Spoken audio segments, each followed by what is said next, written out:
Hello friends, வணக்கம். Welcome back to my channel. நீங்கள் இது வரைக்கும் நம்ம சேனலை சப்ஸ்கிரைப் பண்ணாமல் பார்த்துட்டு இருந்தீங்க அப்படின்னா சப்ஸ்கிரைப் பண்ணிட்டு பாருங்கள். கூடவே இருக்கிற பெல் பட்டனையும் ப்ரெஸ் பண்ணிக்கோங்க. அப்போ தான் நான் போடுற வீடியோஸ்லாம் உங்களுக்கு உடனே வரும். இப்போ வாங்க நம்ம கதைக்குள்ளே போயிடலாம். முற்றும் விடியாத முன் காலை பொழுதில் அழகான மலைகள் சூழ்ந்த ஒரு கிராமம். கிராமத்தின் மையப்பகுதியில் அமைதியான ஒரு சாலையில் அமைக்கப்பட்டுள்ள டீ கடை. அந்த டீ கடையில் அந்த ஊரின் 3 பெரியவர்கள் ஒரே பலகையில் அமர்ந்து டீ அருந்தி கொண்டு பேசிக் கொண்டிருந்தனர். எதிர்பலகையில் ஒரு இளைஞன் உட்கார்ந்து பேப்பர் படித்து கொண்டிருந்தான். ஊருக்கு புதியதாக வந்த ஒரு ஆசிரியர் டீ குடிக்க வருகிறார். 3 பெரியவர்களும் வணக்கம் சார் என்று கூறிவிட்டு அவரை வரவேற்கிறார்கள். 4 பேரும் டீ அருந்தி கொண்டே ஊர் பற்றியும் ஊர் மக்களை பற்றியும் பேசிக்கொள்கிறார்கள். இப்படி பேசிக் கொண்டிருக்கும் போதே டீ கடைக்கு கொஞ்சம் எதிராக உள்ள ஒரு பாலடைந்த பங்களாவை பார்க்கிறார் அந்த ஆசிரியர். இந்த சின்ன கிராமத்திலையும் இவ்வளோ பெரிய வீடா? ஆனால் ரொம்ப பாலடைஞ்சு இருக்கு. அந்த வீட்டில் யாரும் இல்லையா என்று அந்த பெரியவர்களை பார்த்து கேட்கிறார். அது முன்னாள் அரசியல்வாதியின் வீடு சார். அவர் செத்து போனதுல இருந்து ரொம்ப நாளா பூட்டியே தான் இருக்குது என்கிறார் ஒரு பெரியவர். அப்போ வேற யாரும் குடி வரலையா? இது ரொம்ப பயங்கரமான வீடு சார்.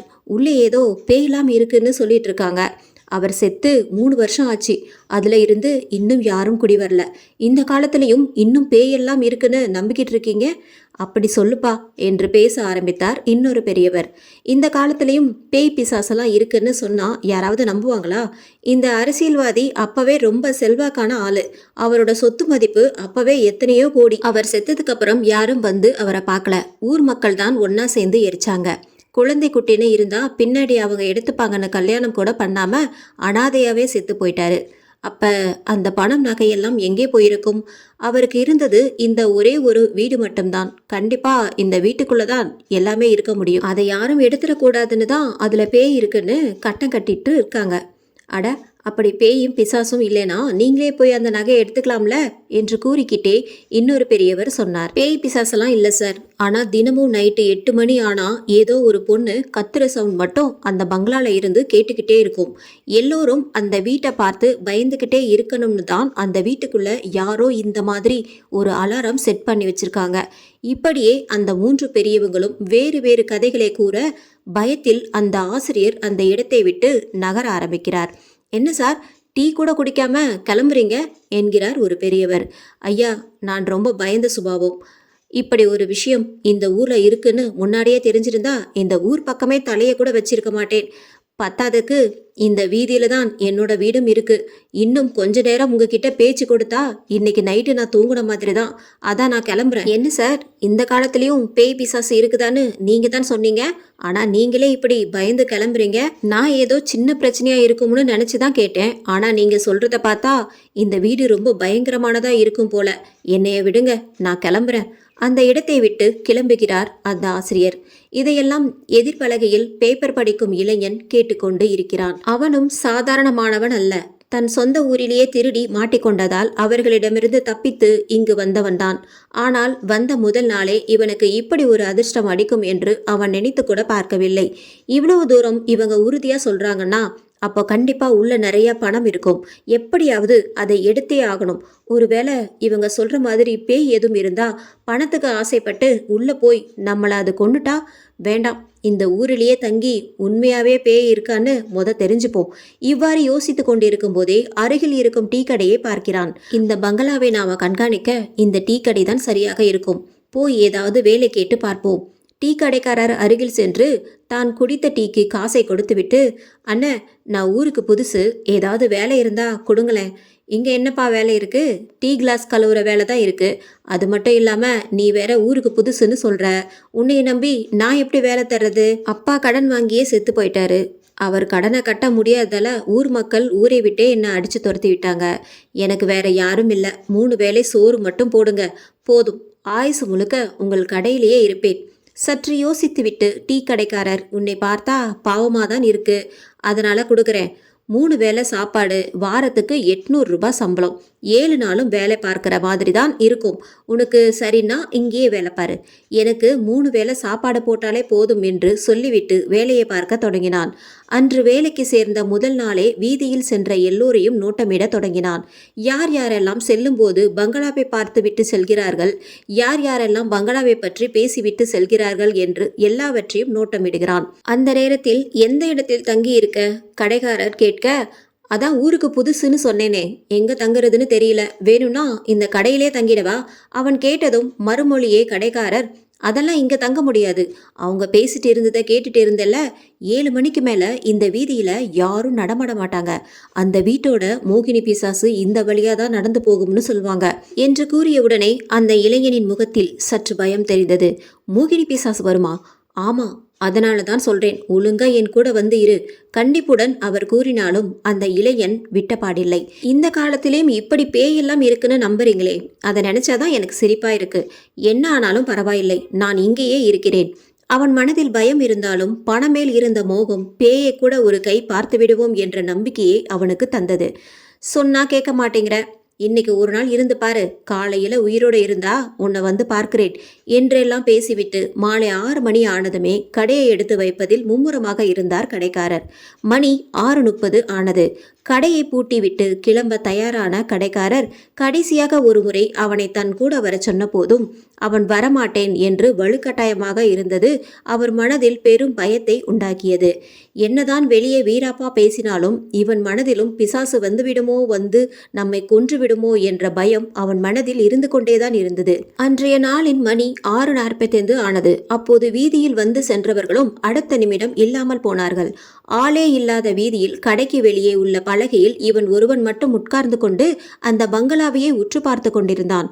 அவன் பார்த்து கொண்டிருந்த பயத்தில் வயிறு பசியே கிள்ளியது. கடைக்காரர் போகும்போது கொடுத்து சென்ற ரொட்டியை சாப்பிட்டுவிட்டு அந்த பலகையிலேயே காலை விரித்து படுத்துக்கொண்டான். சரியாக மணி 7:30 ஆகியது. திடீரென்று வீதியில் இருந்த விளக்குகள் தவிர அனைத்து விளக்குகளும் அணைய ஆரம்பித்தன. இவனுடைய பயம் மேலும் அதிகமாகியது. மணி 7:45 ஆக ஒரு கொலுசு ஒலி மட்டும் தூரத்தில் இருந்து கேட்பதை அவன் உணர்ந்தான். ஒருவேளை ஊர் மக்கள் பேசியதே நாம் தான் விளையாட்டாக எடுத்துக்கொண்டோமோ என்று அவன் முணுமுணுத்த சில நிமிடங்களிலேயே அந்த ஒலி காணாமல் போனது. சில நிமிடங்கள் குண்டூசியை தரையில் போட்டாலும் கேட்கும் அளவிற்கு அவ்வளவு அமைதியாக இருந்தது. அந்த அமைதியில் சிறிது நேரம் கண்ணை மூடினான்.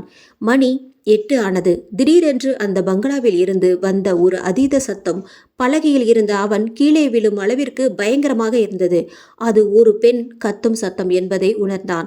கீழே விழுந்த பயத்தில் இருந்து அவனது கண்கள் நேராக அந்த பங்களாவை தான் பார்த்தன. அங்கே சில மாற்றங்களை கண்டான். காலையிலிருந்து மூடியிருந்த அந்த பங்களாவின் மேல் மாடி ஜன்னல் முழுவதுமாக திறந்து கிடந்தன. அது மட்டும் இல்லாமல் அந்த ஜன்னலின் மையப்பகுதியில் ஒரு கருப்பு உருவம் நின்று கொண்டு தன்னையே பார்ப்பதாக உணர்ந்தான். அதை பார்த்த அடுத்த நிமிடமே பயத்தில் மூளையில் கிடந்த சில துணிகளை சுற்றி கொண்டு அங்கேயே படுத்துக்கொண்டான். அந்த கருப்பு உருவத்தை பார்த்த பயத்தில் அவனது இதய துடிப்புகள் அளவுக்கு அதிகமாக துடித்தன. சில நிமிடங்கள் சென்றதும் அவன் சுற்றிய துணியை விலக்கி மறுபடியும் பங்களாவின் ஜன்னலை உற்று நோக்கினான். ஜன்னல் மூடி இருந்தது. அது அவன் பயத்தை போக்கினாலும் முன்னதாக கேட்ட அதே கொலுசு ஒலி தற்போது அவனை நோக்கி வருவதாக உணர்ந்தான். நம்ம இங்க இருக்கிறத பார்த்ததால நம்மளை தேடி வருதோ என்று முணுமுணுத்து கொண்டான். நிமிடங்கள் செல்ல செல்ல அந்த கொலுசொலி மேலும் மேலும் அவனை நெருங்கி வருவதாக அவனுக்கு தோன்றியது. தெரியாம இங்கேயே தங்கிக்கிறேன்னு சொல்லிட்டோம். அவர் அவ்வளவு சொல்லும் போதே நாம கேட்டிருக்கணும். பணத்துக்காக ஆசைப்பட்டு உயிரை இழக்க போறோமே, இனி என்ன நடந்தாலும் பரவாயில்ல, இந்த இடத்தை விட்டு கிளம்புறதுதான் முதல் வேலை என்று யூகித்து விட்டு உடம்பில் சுற்றி இருந்த துணியை தூக்கி எறிந்தான். கொலுசு சத்தம் அந்த பக்கமாதான் கேக்குது. இந்த பக்கம் முடிஞ்ச அளவு வேகமா ஓடுனா ஊர் எல்லையே அடைஞ்சிடலாம். காலையில் முதல் பஸ் ஏறி நம்ம ஊருக்கே போயிடலாம். இங்கே இருந்து பேய்கிட்ட அடி வாங்குறதுக்கு நம்ம ஊர்ல போய் மனுஷங்கிட்டேயே அடி வாங்கிக்கலாம் என்று தனக்குத்தானே சொல்லிக்கொண்டு அந்த இடத்திலிருந்து ஓட்டம் பிடிக்கிறான். அவன் ஓடிய ஓட்டத்தில் 10 நிமிடத்தில் ஊர் எல்லை வந்தது. அங்கேயே படுத்துக்கொண்டு விடிந்ததுமே முதல் வேளை இந்த ஊரை விட்டே கிளம்புவது என்று தனக்குத்தானே கூறிக்கொண்டான். அவன் ஓடி வந்த அலுப்பில் அடுத்த சில நிமிடங்களிலேயே அவன் உறங்கியும் போனான். மறுநாள் காலை பொழுது விடுகிறது. ஊர் எல்லையில் பேருந்திற்காக காத்து கொண்டிருக்கும் இந்த வேளையில் அவன் நேற்று இரவு நடந்த சம்பவத்தை நினைத்து நடுநடுங்கி நிற்கிறான். எதர்ச்சியாக ஒரு பெண் கொலுசு அணிந்து செல்வதை பார்க்கிறான். அதை பார்த்ததுமே அவனுக்கு ஒரு யோசனை தோன்றியது. நம்மளை துரத்திட்டு வந்த கொலுசு சத்தம் ஏன் ஒரு பொண்ணா இருக்கக்கூடாது? அந்த பொண்ணும் கருப்பு உருவத்தை பார்த்து பயந்து அது பாதுகாப்புக்காக ஏன் நம்ம கிட்ட வந்து இருக்கக்கூடாது? அப்படி பாதுகாப்புக்காக வந்தாலும் காப்பாத்துங்க காப்பாத்துங்கன்னு கத்திருக்கலாமே. எல்லாவற்றையும் யோசித்து விட்டு போயும் போயும் ஒரு கொலுசு சத்தத்துக்கு பயந்து இப்படி தலை தெறிக்க ஓடி வந்திருக்கோமே என்று அவனை திட்டிக் கொண்டு, இன்னைக்கு என்ன ஆனாலும் அந்த இடத்தை விட்டு நகரக்கூடாது, அதுதான் நமக்கான முதல் வெற்றி என்று யோசித்துவிட்டு மீண்டும் அதே டீ கடைக்கு செல்கிறான். தூரத்தில் அவன் வருவதை பார்த்த டீ கடைக்காரர் அவனை பார்த்து விழுந்து விழுந்து சிரிக்கிறார். என்னடா, நைட்டு எதையோ பார்த்து பயந்து ஓடினதா ஊர்க்காரங்க சொல்றாங்க. அதான் நான் நேத்தே சொன்னேன்ல, இங்கே ஏதோ கெட்ட சக்தி இருக்குன்னு. வயசுல மூத்தவங்க சொன்னா கேட்கணும், இல்லைன்னா இப்படித்தான் நடக்கும். அவனை கிண்டல் அடித்து விட்டு, போய் வேலையை பாரு, இன்னைக்கு நைட்டாச்சும் இங்க தனியா கிடந்து சாகாம என் கூட வந்து இரு. அவர் அவ்வளவு தூரம் பேசியும் பதில் பேசாமல் அமைதியாக வேலையை பார்க்க தொடங்கினான். டீ கடைக்காரர் திட்டியது கூட நினைவில்லாமல் அவன் மனதில் ஓடிய ஒரே விஷயம், அது பெண்ணா இல்ல பேயா? இன்றைக்கும் விடாமல் நேற்று பங்களாவை பற்றி பேசியவர்களும் அதை பார்த்து கொண்டு சென்றவர்கள் இன்றும் வருகிறார்களா என்று நோட்டமிடுகிறான். நேற்று பார்த்த சில நபர்கள் வரவும் செய்கிறார்கள். அவங்க அப்படி என்னதான் இதை பார்த்து இன்னைக்கும் பேசிட்டு போறாங்க, நம்ம போய் கேட்கலாமா என்று யோசித்தாலும் வேண்டாம், பின்னாடி பங்களால பணம் காணாம போனது தெரிஞ்சா நம்ம மேல சந்தேகம் வந்துடும். முடிஞ்ச அளவு யார்கிட்டயும் எதுவும் கேட்காம நாமளே முயற்சி பண்ணலாம் என்று யோசித்து கொண்டிருக்கும் போது அவன் நேற்று கேட்ட அதே கொலுசு சத்தம் அவனை நோக்கி வருவது போல் உணர்ந்தான். ஆனால் அந்த சத்தம் அவன் அருகில் கேட்டபோதுதான் தெரிந்தது அது அந்த கொலுசு சத்தம் இல்லை என்று. சிறிது நேரம் கேட்டிருந்தாலும் அந்த கொலுசின் சத்தம் அவன் ஆழ் மனதில் ஆழமாக பதிந்திருந்தது. இப்படியே அன்றைய நாளும் கழிய மணி 6 ஆகியது. டீ கடைக்காரரும் எல்லாவற்றையும் எடுத்து வைத்துக்கொண்டு கிளம்புவதற்கு தயாராகினார். கிளம்புவதற்கு முன்னால் வா போகலாம் என்று கூப்பிட, இன்னைக்கு ஒரு நாள் இருந்து பார்க்கலாம் என்று நினைத்து கொண்டு, நீங்க போங்க, நான் வரல என்கிறான். என் கூட வராம இன்னைக்கும் தலை தெரிச்சு பயந்து ஊரை விட்டு ஓட போறியா? அவர் கண்டிப்புடன் பேசினாலும் தான் அவருடன் செல்ல போவதில்லை என்பதில் தீவிரமாக இருந்தான். என்னமோ பண்ணிட்டு போ, என் கடையில் தான் வந்து சாகணும்னு எழுதியிருந்தா அதை யாரால மாற்ற முடியும்? திட்டிவிட்டு அவர் கிளம்புவதில் கவனமாக இருந்தார். மணி 7:30 ஆனது. இன்னைக்கு எந்த சத்தம் கேட்டாலும் நம் இந்த இடத்தை விட்டு போகக்கூடாது. யாரு பக்கத்துல வந்து என்ன பண்ணாலும் பரவாயில்ல, நம்ம நல்லா போர்வையை போத்திட்டு படுப்போம், அதையே மீறி என்ன நடந்தாலும் பார்த்துக்கலாம் என்று இரவு தூங்குவதற்கு முன் தன் அருகில் பெரிய அருவாள் ஒன்று வைத்துக்கொண்டு துணியை உடம்பில் சுற்றி படுத்துக் கொள்கிறான். நேற்று நடந்த அதே சத்தம் இன்றும் கேட்கிறது. இவன் பயத்தில் இருந்தாலும் அந்த துணியை விட்டு வெளியே வரவில்லை. சிறிது நேரம் சென்றதும் அதே கொலுசொலி கொஞ்ச தூரத்தில் வருவது போல் கேட்டது. நிமிடம் செல்ல செல்ல கொலுசு சத்தம் இவனை நெருங்கி வந்து கொண்டிருந்தது. சத்தம் நெருங்கி கேட்க இவன் மனதிலும் பயம் அதிகமாகியது. அருகில் இருந்த அருவாளை கெட்டியாக பிடித்துக்கொண்டு துணியை தூக்குபவரின் மேல் வீசுவதற்கு தயாராக இருந்தான். தற்போது கொலுசின் சத்தம் மிகவும் அருகில் அவனிற்கு எட்டும் தூரத்தில் கேட்டது. இவனும் அருவாளை கெட்டியாக பிடித்தாலும் மனதில் பயம் பன்மடங்காக அதிகரித்தது. கொலுசின் சத்தம் அவன் அருகில் வந்து நின்றதும் அதன் பிறகு எந்தவித அசைவும் அவனுக்கு தெரிந்ததாக தோன்றவில்லை. சில நிமிடங்கள் எந்தவித சத்தமும் கேட்காமல் அமைதியாக இருந்தது. நாமே துணியை விலக்கி பார்க்கலாம் என்று ஆசைப்பட்டாலும் அவன் இருந்த பயத்தில் அதற்கு முன்வரவில்லை. சிறிது நேரத்தில் அந்த கொலுசொலி அவனை விட்டு விலகி போவதாக அவன் உணர ஆரம்பித்தான். அவன் இருந்த பயத்தில் கொலுசு சத்தம் மறையும் வரை அவன் துணியை விட்டு வெளியில் வரவில்லை. அடுத்த சில நிமிடங்கள் எதுவும் சத்தம் இல்லாமல் அமைதியாக இருந்ததால் அந்த அமைதியிலேயே உறங்கினான். மறுநாள் பொழுது விடுகிறது. டீ கடையை திறப்பதற்காக வந்த டீ கடைக்காரர் தூங்கிக் கொண்டிருந்த அவனை எழுப்புவதற்காக துணியை விலக்குகிறார். நல்ல தூக்கத்தில் இருந்தாலும் நேற்று அவனிடம் இருந்த பயம் இன்னும் அவனை விட்டு போகவில்லை. அவர் எழுப்பிய அதே வேகத்தில் அருவாளை அவர் மேல் வீச செல்கிறான். அடப்படுபாவி பயலே, உனக்கு வேலையும் கொடுத்து இருக்க இடமும் கொடுத்தா என்னையவே கொல்ல பாக்குறியா? மன்னிச்சிடுங்க, நான் வேற யாரோன்னு நினைச்சு பயந்துட்டேன். இங்க தங்காத சொன்னாலும் கேட்க மாட்டேங்கிற, பயத்துல என்னையவே வெட்ட வர. போ, எந்திரிச்சு போய் வேலையை பாரு என்றதும் வேலையை பார்க்க தொடங்கினான். வழக்கம் போல் இன்றும் அந்த வீதியின் வழியே வருபவர்களை நோட்டமிட தொடங்கினான். அன்று மதிய வேளையில் டீ கடையில் டீ கப்புகளை கழுவி கொண்டிருந்த போது, நாம நேத்து அங்க படுத்தும் நம்ம சுத்தி இருந்த துணியை ஏன் எடுத்து பார்க்கல? அவன் மனதில் பல குழப்பங்கள் இருந்தாலும் அது பேயா இல்லை பெண்ணா என்பதை கண்டுபிடிக்க வேண்டும் என்பதில் தீவிரமாக இருந்தான். அந்த நிமிடம் அவனுக்கு ஒரு யோசனை தோன்றியது. இன்னைக்கு நாம படுக்க வேண்டாம், நமக்கு பதில் வேற யாரையாவது படுக்க வைக்கலாம் என்று அவன் யோசித்துவிட்டு, எல்லோரும் பயந்து செத்தவங்க, வேண்டாம், அதுக்கு வேற ஏதாவது பிளான் பண்ணலாம் என்று அருகில் இருந்த துணிகளை எதர்ச்சியாக பார்க்கிறான். அதை பார்த்ததும் ஒரு யோசனை தோன்றுகிறது. நமக்கு பதிலா இந்த துணியெல்லாம் சுத்தி ஒரு ஆளு மாதிரி ரெடி பண்ணி வச்சிடலாம், அப்புறம் தெரிஞ்சிடும் அது உண்மையான பேயான்னு என்று அவன் புத்தியை தீட்டிக் கொண்டிருந்த நேரத்தில் அவன் நேற்று கேட்ட அதே கொலுசொலி தற்போது அவன் அருகிலே கேட்டது. நேற்று கொலுசின் ஒலியை நெருக்கமாக கேட்டதால் அதன் துல்லியமான ஒலியை கூட சரியாக கவனித்து வைத்திருந்தான். சத்தம் குறைவாக இருந்தாலும் அவன் கேட்ட அதே ஒலியை போலவே இருந்ததால் டீ கடைக்காரரிடம் ஏதோ ஒரு காரணத்தை சொல்லிவிட்டு கொலுசொலி கேட்கும் இடத்தை நோக்கி நடந்தான். சிறிது தூரம் சென்றதும் அந்த ஒலி மிகவும் நெருக்கமாக கேட்டது. ஒரு சுவரின் பின் பகுதியில் மறைவாக நின்று கொண்டு அந்த கொலுசை கட்டி கொண்டு வரும் பெண்ணை பார்க்க ஆர்வமாக காத்து கொண்டிருந்தான். அவன் அருகில் அந்த பெண் வந்த பின்பு முன்னால் அந்த பெண் செல்ல பின்னால் இவனும் தொடர்ந்து சென்றான். அவளை தொடர்ந்து கொண்டு செல்லும் போது கொலுசின் சத்தம் அதே போல் இருந்தாலும் அவள் எடுத்து வைக்கும் பாதத்தின் அளவு வேறாக இருந்தது. இருந்த போதிலும் அவளின் முகத்தை பார்க்க ஆர்வமாக இருந்தான். அந்த பெண்ணை திரும்பி பார்க்க வைக்க பல யுக்திகளை அவன் பயன்படுத்தியும் எதுவும் தெரியாதது போல் நடந்து கொண்டே இருந்தாள் அவள். ஒரு இடத்தில் திடீரென அவள் நின்றதும் இவனும் கொஞ்சம் தள்ளி இருந்த சுவரின் பின்னால் ஒளிந்து கொண்டான். அவள் அங்கு எதற்காக நிற்கிறாள் என்ற காரணத்தை பார்க்க ஆவலாக இருந்தான். ஆனால் ஒன்றுக்கும் உதவாது போல் அவள் நின்றதற்கு காரணம் ஒரு நாய். தெருவில் நின்ற நாய். அந்த நாய்க்கு பயந்துதான் அவள் நிற்கிறாள் என்று தெரிந்ததும், ஒரு நாய்க்கு பயப்படுறவளா இவ்வளவும் செய்ய போறா? நம்ம தேடி வந்தவ கண்டிப்பா இவளா இருக்க வாய்ப்பில்லை என்று நினைத்து கொண்டு அந்த பெண்ணின் முகத்தை கூட பார்க்காமல் டீ கடைக்காரர் தேடுவார் என அந்த இடத்தை விட்டு நகர்கிறான். அவன் அங்கிருந்து சென்ற இடத்தில் அதே நேரத்தில் ஒருவர் நடந்து வருகிறார். நாயிற்கு பயந்து நிற்கும் பெண்ணை கண்டு அந்த நாயை விரட்டி அடிக்கிறார். நாயிடம் இருந்து அவர் காப்பாற்றியதற்கு காரணம் அப்படியாவது தன்னை ஒரு பார்வையாது பார்ப்பாள் என்பதற்காகத்தான். ஆனால் அவரை நிமிர்ந்து கூட பார்க்காமல் அவள் நடையை கட்டினாள். இவளை இன்று மட்டும் இவர் பார்க்க வைக்க முயற்சி செய்யவில்லை. தான் ஊருக்கு வந்த முதல் நாளிலிருந்தே முயற்சி செய்து கொண்டுதான் இருந்தார். அவர் வேறு யாரும் இல்லை, டீ கடையில் பெரியவர்களுடன் பேசிய ஆசிரியர்தான். அவளை பார்த்த முதல் தடவையே அவள் அழகில் மயங்கி அவளிடம் தன் காதலை சொல்ல ஆசைப்பட்டார். ஆனால் இவர் எவ்வளவோ அவளை பின்தொடர்ந்தும் நிமிர்ந்து கூட பார்க்க வைக்க முடியவில்லை. குறிப்பாக இந்த நாய் நிகழ்வு கூட இவர் ஏற்பாடு செய்ததுதான். ஆனால் எதுவும் அவருக்கு சாதகமாக அமையவில்லை. அன்றைய நாளில் மணி மாலை 6 மணி ஆனது. டீ கடைக்காரர் எல்லாவற்றையும் எடுத்து வைத்துவிட்டு கிளம்ப தயாரானார். இன்னைக்கு என் கூட வரியா என்று அந்த டீ கடைக்காரர் கேட்கவே இல்லை. எப்படியும் வரமாட்டான் என்று அவரே கிளம்பினார். மணி 6:30 ஆனது. கீழே கிடந்த பஞ்சு துணி எல்லாவற்றையும் சேர்த்து ஒரு ஆள் படுத்திருப்பது போல செய்துவிட்டு கடையின் பின்னால் இருந்த சுவரில் மறைந்து கொண்டான். நேற்று போல் இன்றும் அதே நிகழ்வுகள் நடக்கின்றன. மணி 9 ஆக கொலுசு சத்தம் அவன் இருக்கும் இடத்தை நோக்கி வந்தது. இருட்டின் அளவு அதிகமாக இருந்ததால் வருவது யார் என்று அவனுக்கு சரியாக தெரியவில்லை. கொலுசின் ஒலி மிகவும் நெருக்கமாக கேட்க தொடங்கியது.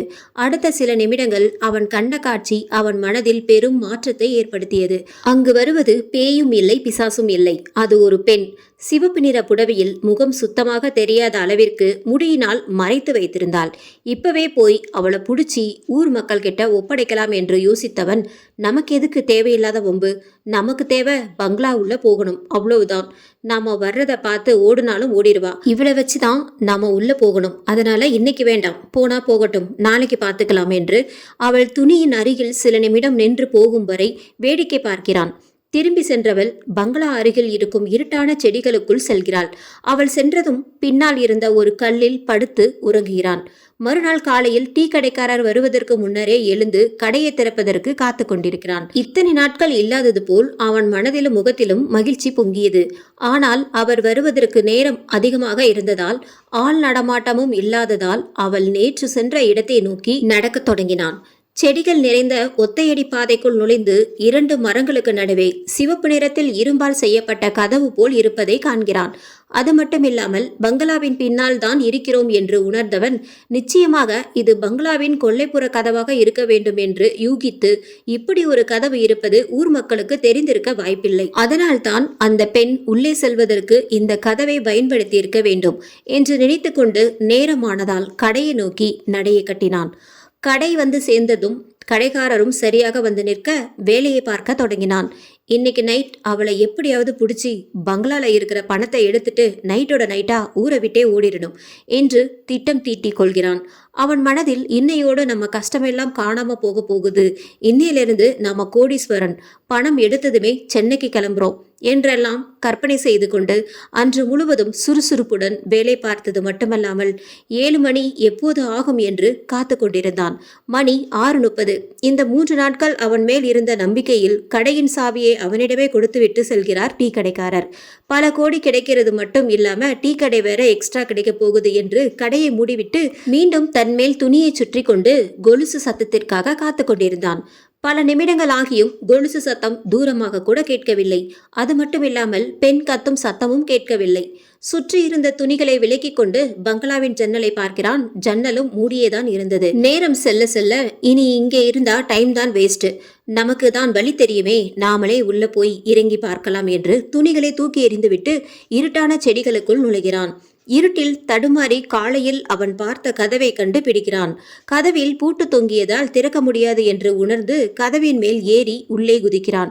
உள்ளே குதித்ததுமே அவன் இரவெல்லாம் கேட்ட அதே கொலுசொலி உள்ளேயும் அவனை நோக்கி வருவதாக அவனுக்கு தோன்றியது. அந்த இருட்டில் எங்கு செல்வது என்று தெரியாமல் அவன் கைக்கு அருகே சாய்த்து வைக்கப்பட்டிருந்த பலகையின் பின்னால் ஒளிந்து கொள்கிறான். தற்போது கொலுசு சத்தம் மிகவும் நெருக்கமாக அவனுக்கு கேட்டது. இவனைத்தான் தேடி வருகிறாள் என்ற பயத்தில் இருந்தவன் பாதுகாப்புக்காக அருகில் இருந்த துருப்பிடித்த குழாயை பிடித்துக் கொள்கிறான். கொலுசொலி மிகவும் அருகில் நெருங்கியது. குழாயை ஓங்க தயாராக இருந்த நேரத்தில் அந்த கொலுசு அணிந்த பெண் அவனை கடந்து செல்கிறாள். தன்னைத்தான் பிடிக்க வருகிறாள் என்ற பயத்தில் இருந்தவன் அவள் செல்வதை பார்த்து அதுதான் உள்ளே செல்வதற்கான சரியான வழி என்று கையில் பாதுகாப்புக்காக குழாயை வைத்துக் கொண்டு அவளை பின்தொடர்கிறான். இவன் நினைத்தபடியே அவளும் பங்களாவிற்கு உள்ளேதான் செல்கிறாள். உள்ளே சென்ற அவளை விடாமல் பின்தொடர்கிறான். முன்னால் சென்ற பெண்மணி ஒரு இருட்டான அறைக்குள் செல்கிறாள். இவனும் அந்த அறைக்குள் செல்கிறான். ஆனால் அவன் உள்ளே சென்றதும் அதுவரை கேட்ட கொலுசொலி திடீரென மறைந்தது. வெளியில் தெரிந்த நிலா வெளிச்சம் கூட உள்ளே தெரியாதபடி அவ்வளவு இருட்டாக இருந்தது. அந்த அறையில் இருந்து வெளியே வருவதற்கு வழியை தேடுகிறான். ஆனால் வந்த பாதையும் யாரோ மூடிவிட்டது போல் அவனுக்கு தோன்றியது. சில நிமிடங்கள் அமைதியாக அந்த அறையிலேயே உட்கார்ந்திருந்தான். ஒரு விதமான புகை அறைக்குள் வருகிறது. புகை வந்ததுமே அடுத்த நிமிடத்தில் இருந்து அவனால் மூச்சை சரியாக விட முடியவில்லை. வெளியே செல்ல வழியை ஓடி ஓடி தேடுகிறான். ஆனாலும் அவனால் வெளியே செல்ல முடியவில்லை. மூச்சை சரியாக விட முடியாமல் கத்தி கூச்சலிடுகிறான். அந்த சத்தத்திலாவது யாரேனும் கதவை திறப்பார்களா என்று கத்துகிறான். முடிந்த அளவு கத்திவிட்டு அந்த அறையிலேயே மயக்கம் போட்டு விழுகிறான். மறுநாள் காலையில் புகைகளுக்கு நடுவே சூரியனின் கதிர்கள் மயங்கி கிடந்தவன் முகத்தில் விழுகிறது. ஒருவித தூக்க கலக்கத்தில் எழுந்து பார்க்கிறான். அப்போதே அவனுக்கு புரிந்தது, நாம் நன்றாக மாட்டிக்கொண்டோம் என்று. ஆனால் நேற்று மூடப்பட்ட கதவு இப்போது திறந்து கிடக்கிறது. பணமே வேண்டாம், நாம் இங்கிருந்து தப்பித்தால் போதும் என்று அறையில் இருந்து வெளியே வருகிறான். வெளியே வந்ததும் எதையோ பார்த்த அதிர்ச்சியில் அங்கேயே அசையாமல் இருக்கிறான். சிறிது தூரத்தில் வீல் சேரில் ஒருவர் மயங்கி கிடக்கிறார். விரலை மூக்கின் அருகே எடுத்து சென்று மூச்சு காற்று வருகிறதா என பார்க்கிறான். அதற்குள்ளே இடுப்பில் குத்திய கத்தியை பார்த்து இறந்து விட்டார் என்று யூகித்துக் கொண்டான். இதை யாராவது பார்த்தா நாம தான் கொன்னுட்டோம்னு சொல்லிடுவாங்களே. கொள்ளையடிக்க ஆசைப்பட்டு ஒரு கொலை கேஸ் இப்ப நம்ம மேல விழப்போகுதே. இங்க இருந்து கிளம்புறது தான் இப்போ வேலை என்று வீட்டின் ஜன்னல் அருகே வந்து எட்டி பார்க்கிறான்.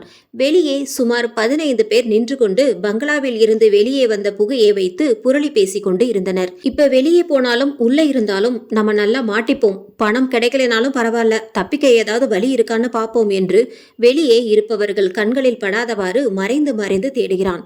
அவ்வாறு செல்லும் போது அங்கே ஒரு மோட்டார் அறையை பார்க்கிறான். நைட்டு வர இங்கே யாரு கண்ணுலையும் படாம இருந்து நைட்டோட நைட்டா எப்படி வந்தோமோ அப்படியே வேலையா ஊரை விட்டு ஓடிடணும் என்று மோட்டார் அறைக்குள் மறைவாக ஒரு இடத்தை தேடுகிறான். ஆனால் அங்கு அவன் நம்பவே முடியாத ஒரு விசித்திரத்தை பார்க்கிறான். மோட்டாருக்கு பின்னால் மறைவாக இருந்த பலகைக்கு பின்னால் ஒரு ஆள் உள்ளே செல்லும் அளவுக்கு பெரிய ஓட்டை ஒன்று இருந்தது. அது மட்டுமில்லாமல் ஓட்டைக்கு அருகில் நேற்று பார்த்த கொலுசும் மெழுகுவர்த்தி மற்றும் சில தீக்குச்சிகளும் கிடந்தன. அந்த ஓட்டை எங்கு செல்கிறது என்று பார்ப்பதற்கு மிகவும் ஆர்வமாக இருந்தான். இது வெளியே போறதுக்கு கூட வாய்ப்பு இருக்கு, இது வழியா தப்பிச்சு எப்படியாவது வெளியே போயிடணும் என்று அருகில் இருந்த மெழுகுவர்த்தியை பயன்படுத்தி அந்த ஓட்டைக்குள் இறங்கினான். வெளியேதான் செல்லும் என்று நினைத்து ஓட்டை உள்ளே சென்ற அவனுக்கு முடிவில் பேரதிர்ச்சி காத்திருந்தது. போக போக நீண்டு கொண்டே இருந்த ஓட்டையின் முடிவு ஒரு வீட்டில் இருந்தது. அது வேற யாரோட வீடும் இல்லை, டீ கடையில் பேசிக் கொண்டிருந்த அதே ஆசிரியரின் வீடுதான். அது அவர் உடுத்தியிருந்த சட்டை முதல் அவரின் உருப்படி அனைத்தும் அங்கே இருந்தன. அது மட்டுமில்லாமல் அந்த பங்களாவின் வரைபடமும் பங்களா பற்றிய செய்தித்தாள்களும் சுவற்றில் ஒட்டப்பட்டிருந்தன. அப்போதே அவன் யூகித்துக் கொண்டு பங்களாவில் நடந்த திருட்டு முதல் அங்கு ஒருவர் இறந்து கிடப்பது வரை அத்தனைக்கும் இவர்தான் காரணமா என்று யோசிக்கிறான். சிறிது நாட்களுக்கு முன்னால் ஜெயிலில் இருந்து வந்த ஒருவர் ஒருவர் டீ கடையில் உட்கார்ந்து இருக்கும்போது இன்னொருவர் செய்தித்தாளில் முன்னாள் அரசியல்வாதி பங்களாவில் பேய் நடமாட்டம், மாயமான கோடிக்கணக்கான சொத்துக்கள் என்று படிக்கிறார். அதை கேட்டதும் இந்த காலத்துல பேயா என்று அதை வாங்கி படிக்கிறார். அந்த செய்தியை படிக்க படிக்க அந்த பங்களா பற்றிய ஆர்வம் அதிகரிக்கிறது. இந்த செய்தியை படிக்கும் போதே ஏதோ கட்டுக்கதை போல அவருக்கு தோன்றுகிறது. அதை படித்ததுமே அவர் மனதில் பல கோடி என்பது மட்டுமே இருந்தது. பின்னர் அந்த ஊர் பற்றியும் பங்களாவை பற்றியும் தெரிந்து கொள்வதற்கு தான் ஒரு ஆசிரியர் என்றும் இந்த கிராமத்திற்கு வேலை தேடி வந்ததாகவும் ஊருக்குள் நுழைகிறார். கிராமத்தில் இருக்கும்போதே பங்களாவை பற்றி ஊர் மக்களிடம் கேட்டு தெரிந்து கொள்கிறார். ஒரு நாள் வீதியில் நடந்து வந்து கொண்டிருக்கும் போது அவருக்கு முன்னரே அறிமுகமான 3 பெரியவர்கள் டீ கடையில் உட்கார்ந்திருப்பதை பார்க்கிறார். இதுதான் நல்ல சமயம் என்று அவர்களிடம் எதிரே இருந்த பங்களாவை பற்றி பேச்சு கொடுக்கிறார். அது மட்டுமில்லாமல் அவர் மேல் சந்தேகம் வந்துவிடக்கூடாது என்பதற்காக பேய்க்கு பயந்தது போலவும் நடிக்கிறார். ஆனாலும் பங்களாவை பற்றிய தெளிவான விளக்கங்கள் அவருக்கு கிடைக்கவில்லை.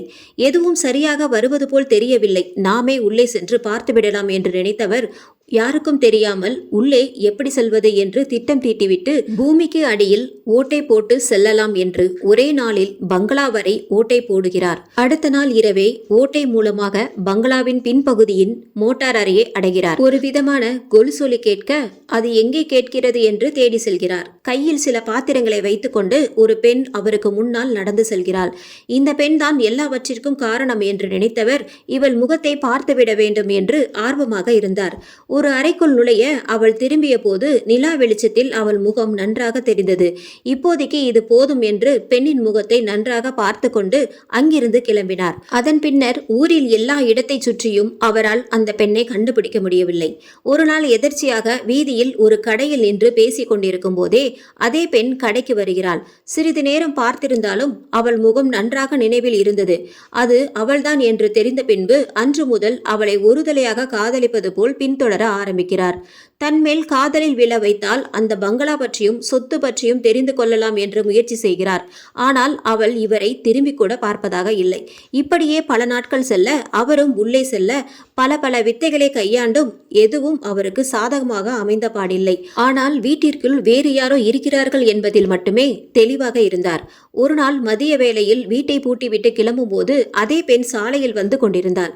இதுதான் சரியான நேரம், இப்போதே அவளிடம் தன் காதலை சொல்லிவிடலாம் என்று அவள் முன்னால் வந்து நிற்கிறார். அவரை பார்த்த அதிர்ச்சியோ இல்லை காலையில் சாப்பிடாமல் விட்டதாலோ அங்கேயே மயங்கி விழுகிறாள். இதுதான் நல்ல சந்தர்ப்பம், ஆள் நடமாட்டமும் இல்லை என்று அவளை வீட்டிற்கு தூக்கி சென்று தண்ணீர் தெளித்து அவள் மயக்கத்தை போக்குகிறார். பசியால் தான் அவள் மயங்கி இருக்கக்கூடும் என்று எண்ணி அவரிடம் இருந்த பிஸ்கட் பாக்கெட்டை சாப்பிட கொடுக்கிறார். தன்னை மயக்கத்தில் இருந்து காப்பாற்றியவரே அவர்தான். அவரே இதில் எதுவும் கலந்திருக்க வாய்ப்பில்லை என்று எண்ணி அதை சாப்பிடுகிறாள். சிறிது நேரம் சென்றதும் ரொம்ப நன்றி, நான் கிளம்புறேன் என்கிறாள். உடனே அவரும் உங்ககிட்ட கொஞ்சம் பேசணும் என்கிறார். தனக்காக உதவி செய்த அவருக்காக நிற்கிறாள். பின்னர் இருவரும் பேசிக் கொள்கின்றனர். ஆசிரியர் மயங்கி விழுந்த பெண்ணை நோக்கி, நான் உங்களை ரொம்ப நாளா ஃபாலோ பண்றேன். எதுக்கு? உங்களை விரும்புறேன்னு நினைக்கிறேன். உங்களை கல்யாணம் பண்ணிக்க ஆசைப்படுறேன். அதெல்லாம் என் வாழ்க்கையில நடக்காத காரியம். தேவையில்லாம ஆசை வைக்கிறத விட்டுட்டு உங்க வேலையை பாருங்க. ஏங்க, என்ன உங்களுக்கு பிடிக்கலையா? எனக்கு ஏற்கனவே கல்யாணம் ஆயிடுச்சு, என்னை விட்டுடுங்க. என்ன சொல்றீங்க? கழுத்துல தாலியும் இல்லை, காலில் மெட்டியும் இல்லை, அப்புறம் எப்படி? நாங்கள் 2 பேரும் நேசித்தோம், கல்யாணம் பண்ணிக்கலாம்னு இருந்தோம். அந்த நேரத்தில் தான் அவருக்கு பிடிக்காத சில பேர் அவரை வெட்டி கொன்னுட்டாங்க. ஆனாலும் இன்னும் என் மனசில் அவர்தான் இருக்காரு. அவருன்னா யாரு? அந்த அரசியல்வாதியா என்றவுடன் அவ்வளவு நேரம் அமைதியாக இருந்த அவளது முகம் ஆச்சரியத்தில் அவனையே நோக்கியது. உங்களுக்கு எப்படி தெரியும்? எனக்கு தெரிஞ்ச இன்னும் விஷயத்தை சொல்லட்டுமா? என்னது என்னது என்று கேட்பதற்கு அவள் ஆர்வமாக இருந்தாள். நீங்க சொன்னதெல்லாம் பொய்யா? இல்லை. ஆமா, நீங்க அவரை காதலிச்சதா சொன்னது பொய். நீங்க கல்யாணம் பண்ணிக்க இருந்ததா சொன்னதும் பொய். அதை விட பெரிய பொய், அந்த அரசியல்வாதி இறந்துட்டார்னு சொன்னது.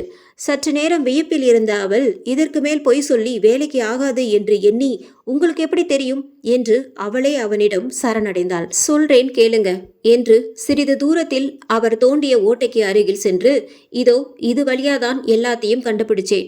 நான் இதை ஒரு நாளிலே தோண்டி முடிச்சிட்டேன். அடுத்த நாளே இது வழியா பங்களாக்குள்ள வந்தேன். அப்பதான் உங்களை பார்த்தேன். வேற என்ன பார்த்தீங்க? அன்னைக்குதான் பாக்குறப்ப கையில சாப்பாடு கொண்டு போனீங்க. அப்பவே அங்க உங்களை தவிர யாரோ இருக்காங்கன்னு புரிஞ்சுக்கிட்டேன். அதை தெரிஞ்சுக்கத்தான் உள்ள உங்களை ஃபாலோ பண்ணேன். நீங்க அவர் ரூமுக்குள்ள போறப்பதான் ஒளிஞ்சிருந்து அவரையும் பார்த்தேன். உங்களுக்கு அவர் மேல காதலும் இல்ல, கல்யாணம் பண்ணிக்கிற ஆசையும் இல்லைன்னு தெரிஞ்சதால தான் உங்களை ஃபாலோ பண்ண ஆரம்பிச்சேன். உங்களை காதலிக்கிற மாதிரி நடிச்சு உங்களை வச்சு அந்த பங்களாக்குள்ள போய் பணத்தை எடுக்கலாம்னு நினைச்சேன். ஆனா என்னையே அறியாம உங்க மேல காதல்ல விழுந்துட்டேன். அந்த பணம் கிடைக்கலனாலும் பரவாயில்ல, எனக்கு நீங்க கிடைச்சா போதும். இதெல்லாம் வேண்டாம், விட்டுட்டு என் கூட வந்துருங்க. நான் உங்களை சந்தோஷமா பார்த்துக்கிறேன். அவ்வளவு நேரம் அவன் பேசுவதையே கேட்டுக்கொண்டிருந்தவள், பரவாயில்ல, எல்லாமே சரியா தான் கண்டுபிடிச்சு வச்சிருக்கீங்க. இதுக்கு மேல நான் என்ன மறைக்கணும்? நானும் எல்லாத்தையும் சொல்றேன், கேளுங்க. சொல்லுங்க. நீங்க சொன்னது சரிதான். அந்த அரசியல்வாதி சாகல. அவர் எதிரி ஆளுங்க அவரை வெட்டினதுக்கு அப்புறம் அவரை காப்பாத்தி யாருக்கும் தெரியாம இங்க தூக்கிட்டு வந்தது எங்க அப்பா தான். ஆனா அந்த நன்றி விசுவாசம் கூட இல்லாம பணத்தை எடுக்க வந்தாருன்னு அவரை அநியாயமா கொன்னுட்டான். என்னங்க சொல்றீங்க? ஆமா, அதனால தான் அவரை கொல்லணும், அந்த பணத்தை எடுக்கணும்னு ரொம்ப நாளா முயற்சி பண்ணிட்டு இருக்கேன். என்னால முடியல.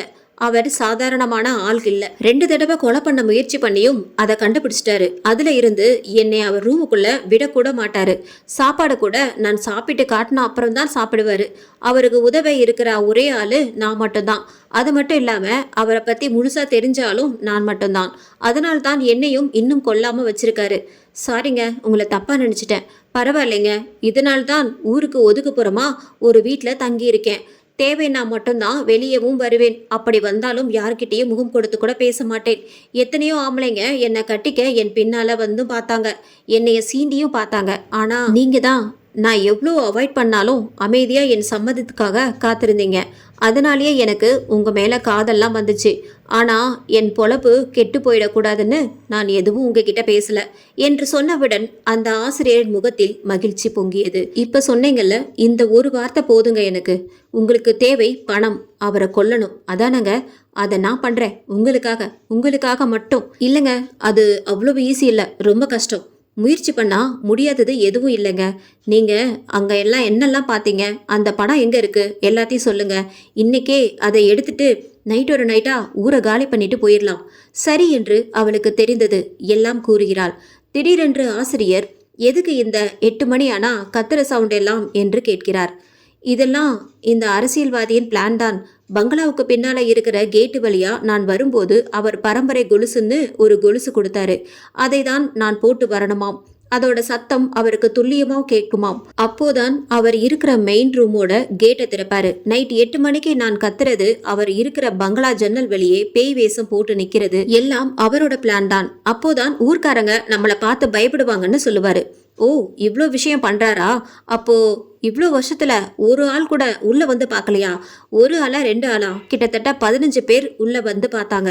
வெளியே நின்று உள்ள வர்றதுக்கு பிளான் போடுறவங்கள நான் தான் போய் பயமுறுத்துவேன். அதையும் மீறி உள்ள வரவங்கள உள்ள இருக்கிற கேமரா மூலமா பார்த்து அவங்களுக்கு மயக்க மருந்து கொடுத்து அவங்கள கொன்றுவாரு. இப்படியே கிட்டத்தட்ட 8 பேர் கிட்ட கொன்னு அவங்கள பங்களாக்கு அடியில புதைச்சிருக்காரு. அப்ப அவரு வெளியே தானே இருப்பாரு. அப்போ நீங்க அவரை கொன்றுக்கலாமே. நான் நைட்டு 8 மணிக்கு போயிட்டு 10 மணிக்கெல்லாம் சாப்பாடு மட்டும் கொடுத்துட்டு திரும்ப வந்துடுவேன். நான் போனது கேமராவில் தெரிஞ்சதுக்கு அப்புறம் தான் மயக்கமா இருக்கிறவங்கள கொல்லுவாரு. கடைசியா எப்போ கொன்னாரு? 3 வாரம் இருக்கும். உள்ள வந்தவங்க திரும்பி வெளியே வராததால கொஞ்ச நாளா யாரும் உள்ள வரதில்லை. ஆனா இன்னைக்கு நைட்டு அடுத்த பணம் உழப்போகுதுன்னு சொன்னாரு. இன்னைக்கா? யார் அது? அந்த டீ கடையில புதுசா வேலைக்கு சேர்ந்திருக்கானே அந்த பையன்தான். அவனா? எப்படி? ஊருக்கு வந்த 2வது நாளே அவனை துரத்திட்டு வந்தது பேய் இல்ல, நான் தானு கண்டுபிடிச்சிட்டான். அதனால இன்னைக்கு கண்டிப்பா அவன் உள்ளே வர முயற்சிப்பான்னு சொன்னாரு. அப்போ உள்ள வர்ற அவனை கொல்ல போறாரா? ஆமா, கண்டிப்பா. அப்போ அவன் தான் நமக்கு துருப்பிச்சிட்டு அவனை வச்சுதான் நாம அந்த பணத்தை அடிக்க போறோம். அவனை வச்சா எப்படி என்று அவள் கேட்க, வா பிளானை சொல்றேன். இருவரும் கூடி உட்கார்ந்து பேசிக்கொள்கிறார்கள். அவர்கள் அப்படி உட்கார்ந்து பேசி முடிக்கவே மணி மாலை 6 ஆனது.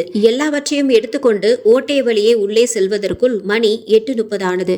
இவர்கள் மோட்டார் ரூமில் வந்து சேர்ந்த அதே நேரம் எதிர்பார்த்தபடி டீ கடையில் வேலை பார்த்தவனும் சுவர் ஏறி குதிக்கிறான். கேமரா வழியே உள்ளே இருந்து அவன் குதிப்பதை மட்டும் பார்த்து கொண்டிருந்த அரசியல்வாதி அவனை கொல்வதற்காகத்தான் இவள் இன்னும் சாப்பாடு கொண்டு வரவில்லை என்று நினைத்து கொண்டார். ஆசிரியரின் பிளான் படி கேமரா எங்கெங்கு உள்ளது என்று என்று அவரிடம் சொல்லிவிட்டு காலில் கொலுசை கட்டி டீ கடையில் வேலை பார்த்தவன் கண்ணில் படுமாறு நடந்து செல்கிறார். அவளை பார்த்ததும் இவனும் அவளை பின்தொடர்கிறான். இவள் பின்னால் ஆசிரியரும் பின்தொடர்கிறார். ஆனால் இவர் மட்டும் கேமராவில் பதிவாகாதபடி மறைந்து பின்தொடர்கிறார். 3 பேரும் தொடர்ச்சியாக அரசியல்வாதி அறையை நோக்கி செல்கிறார்கள். அவள் அரசியல்வாதி இருக்கும் அறையை கடந்து ஒரு இருட்டான அறைக்குள் செல்கிறாள். அவனும் பின்னால் நுழைகிறான். ஆனால் ஆசிரியர் மட்டும் கேமராவில் தெரியாதபடி அரசியல்வாதியின் அறைக்கு வெளியே நிற்கிறார். இருவரும் இருட்டறைக்குள் சென்றதும் அங்கு இருந்த இன்னொரு வழியில் அவள் சென்று அந்த அறையை பூட்டிவிட்டு அந்த கதவையும் பூட்டி விடுகிறாள். உள்ளே புகை பரவ அவன் எவ்வளவு கத்தினாலும் வெளியே கேட்காத அளவிற்கு அந்த அறை கட்டப்பட்டிருந்தது. அரசியல்வாதி அறையை கடந்ததும் கேமரா இல்லாத காரணத்தால் வெளியே நின்ற அவள் அதை பயன்படுத்தி கொண்டு அங்கேயே மயக்கம் போட்டு விடுவது போல் கத்தி கீழே விழுகிறாள். அவள் கத்திய சத்தத்தை கேட்டு ஆசிரியர் நினைத்தபடி உள்ளே இருந்த அரசியல்வாதியும் கையில் துப்பாக்கியுடன் வீல் சேரில் வெளியே வருகிறார். பின்னால் நின்ற ஆசிரியர் இதுதான் சரியான வாய்ப்பு என்று கையில் வைத்திருந்த கத்தியால் அவர் இடுப்பில் குத்துகிறார். சிறிது நேரம் துடித்து அவரும் அதே இடத்தில் இறக்கிறார். அவர்கள் நினைத்தபடி அரசியல்வாதியின் அறைக்குள் சென்று பணத்தை எடுத்துக்கொண்டு ஓட்டை வழியாக தப்பித்து இருவரும் ஊரை விட்டு ஓடினார்கள். ஆசிரியரின் வீட்டின் வழியே அவனும் தப்பித்து இனி உழைத்தால்தான் வாழ முடியும் என்று டீ கடைக்காரர் வருவதற்கு முன்னரே கடையை திறந்து வேலையை தொடங்குகிறான். நாம் ஒன்று நினைத்தால் தெய்வம் ஒன்று நினைக்குமாம். அந்த மாதிரி இருக்குது இந்த கதை. இந்த எபிசோட் உங்களுக்கு பிடிச்சிருந்தது அப்படின்னா நம்ம சேனலை மறக்காமல் சப்ஸ்கிரைப் பண்ணுங்கள், லைக் பண்ணுங்கள், ஷேர் பண்ணுங்கள். நன்றி, வணக்கம்.